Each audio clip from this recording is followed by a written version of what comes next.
What I will do now is to call on Rolake Akinkugbe Filani. But before Rolake gives her presentation, I will give a brief bio. Rolake Akinkugbe Filani is the Chief Commercial Officer of Mr. Africa, a reputable and resourceful energy and infrastructure sector executive. Rolake has more than 15 years track record of helping to finance and scale businesses across Africa. Thank you so much for inviting me to this discussion. I'm coming to this discussion from a private sector perspective, and I'm really honored to be speaking alongside SA and Dr. Akindele. So really good to meet you both, and thank you very much for that fantastic opening presentation, SA. So what I'm going to try and do is almost do what I would call be a discussant, and actually throw out a few things that I think we also really need to think about, including things that I see from being a private sector executive. In my current work, one of the things that we're doing across Africa is to develop infrastructure projects, so roads, etc., as well as housing, power plants, etc. So we have a real vested interest in this from a private sector perspective. The other reason we have a vested interest in this is because Mixta is a Pan-African company. So we operate in 6 African markets. In fact, we used to operate in 8 African markets. So we have project experience across Northwest and the Horn of Africa. And so for us, the ability to do business seamlessly across borders is extremely important. We also work in an industry where we depend on construction equipment that moves around the continent, and in many cases is imported from overseas. Again, why this is of particular interest to us. But I'll just go back to a few things that I want to highlight, which I think are important for me and which I would like to understand, which I think should be key priorities for how we implement this trade agreement. The first thing I would say, and which I said in that video, is because I remember more than a decade ago when NAPAD, which was pioneered by about 4 or 5 African continental leaders. We had Obasanjo, we had Abdoulaye Awad, we had Bouteflika. I think Jerry Rawlings was also involved in that discussion. What this agreement needs is continental leadership, because I found that the ability for economic or trade agreements to thrive is very much intrinsically linked to the political will of Africa's leaders, right? So we need to get that very, very clear. And I feel that if we look at the experience of NEPAD, if I ask today, where is NEPAD today? Is it still functioning? NEPAD, the principle and philosophy behind it was sound in terms of what it was seeking to achieve. And it was driven because you had certain key, strong political personalities who took ownership of it, saw the potential impact it had, not only to revive Africa's economic future, but also African diplomacy, right?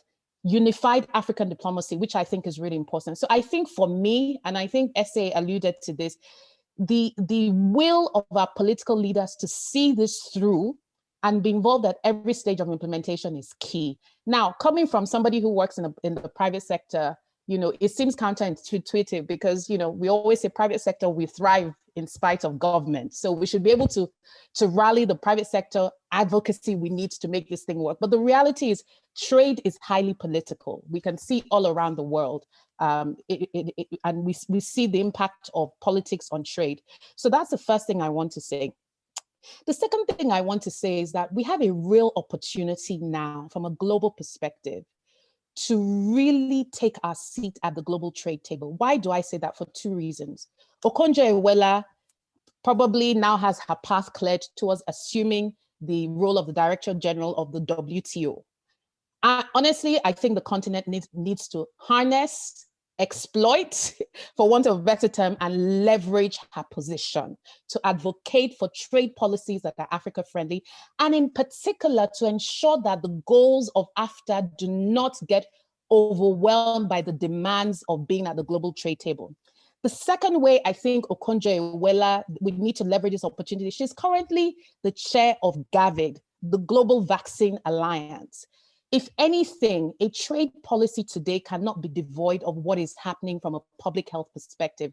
COVID-19 is the biggest threat to the existence of Africans today. Let's be honest, let's be real, let's be frank, as well as a real threat to the ability of people to move freely around the continent from a public health perspective.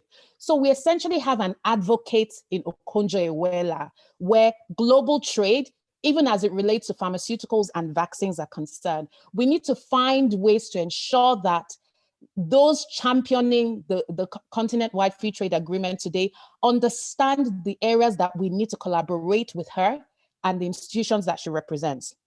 The third thing I think is important to really bring to the fore, because of my past work on the African continent, I've worked across many of the regions. I've had the opportunity to work on transactions in the SADC region, in WAEMU, transactions where we've had to call in lawyers who were conversant with the OHADA, the Organization of the Harmonization of, I think it's business law in the Francophone countries. And the reality is that we have a plethora of common market areas, some that were aspiring EU-like trade agreements and trade regions and blocks. We can learn from the successes and failures and challenges that some of those are facing today. I remember one story I would never forget. This was when I was a bright-eyed young professional and I wanted to backpack across West Africa. And of course, when you're in the classroom, intellectually and academically, you're being told that, of course, if you have your ECOWAS passport, you can travel up and down around the continent, nobody will bother you. And I remember this one particular occasion, I did a road trip from Bamako all the way to Ouagadougou. I think we met about 15 or 16 roadblocks in the space of 2 regions in one country. At each point of the way, you have a Nigerian passport. You can't move from here to here. But excuse me, Oga Customs Officer, this is an ECOWAS passport. I'm an ECOWAS citizen, so I should be allowed free movement across the region. What am I trying to say here? What I'm trying to say here is you can have a policy that situates itself at the regional Pan-African level. If the national governments do not own this as a strategic national policy and cascade it down to the institutions and agencies that matter in terms of implementation and enforcement, then we're going nowhere fast.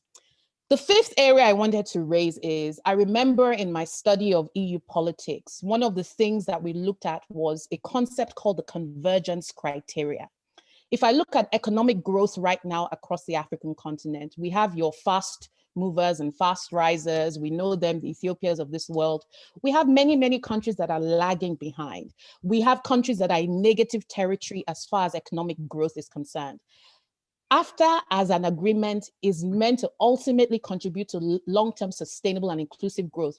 But at the moment, we need to define certain economic parameters that would make it easier for the signatory countries to comply. Because it's one thing to sign something on paper. When the rubber hits the road, most African governments will still be insular and look inwards. There is a level of economic nationalism that has grown on this continent that I feel is inimical to the progress and implementation of many of these things. I know some of these views may be controversial. The other thing I wanted to say was, SA mentioned, which I think is a double-edged sword. SA, I'd love to hear your thoughts, and Dr. Akindele, you mentioned the fact that this continental free trade agreement is going to create a single trading bloc for the global trading powers to do business with. There's a part of that, I wouldn't lie, that frightens me a bit. Let me tell you why it frightens me. So today, China has penetrated many aspects of Africa. In fact, we define it as a new economic colonialism of China. So the question I have for you, particularly on the rules of origin, if China is sending manufactured goods, cheap manufactured goods to the African continent today, and we don't have a way of really determining the rules of origin of a particular good, which from my understanding of AFTA is meant to mean that this good should have free movement across the continent if it's coming from Togo or Ghana or Senegal or Mozambique. But what if that good is coming from China or India? That means that good even has greater prospect to penetrate the African market if we're not careful. Now, this is not to say we don't want to trade with China or we don't want China to develop our infrastructure. But if we're now not just owning our seat at the table, but by virtue of this agreement, we're actually creating our own table, then we need to ensure that we determine the actors that sit around that table, right? This is so that we avoid mission creep. There are so many other things I want to say, but I'm going to leave just two more very, very quick thoughts. I talked about national implementation and cascading out to all agencies, but I remember when I worked for EcoBank Group International in London, I worked in the London representative office.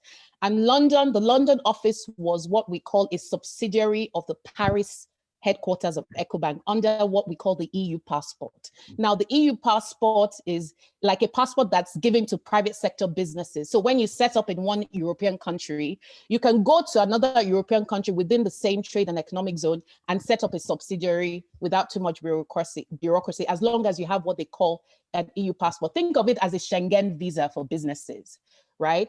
I would like to see how the actors and stakeholders involved in this trade negotiation cannot just make it easy for Mixta Africa to send its goods or its people across borders, but make it easy for me. You know what? I want to set up a subsidiary of my business in Algiers.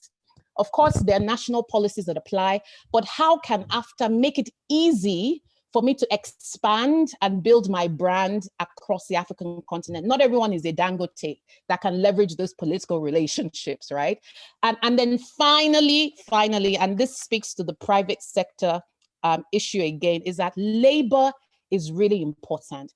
As an affordable housing and infrastructure developer, one of the things that we see as a potential dynamic of this trade agreement is once you open your borders to labor, what will automatically happen is capital will be attracted to the source of highest payers when it comes from a wage perspective, right?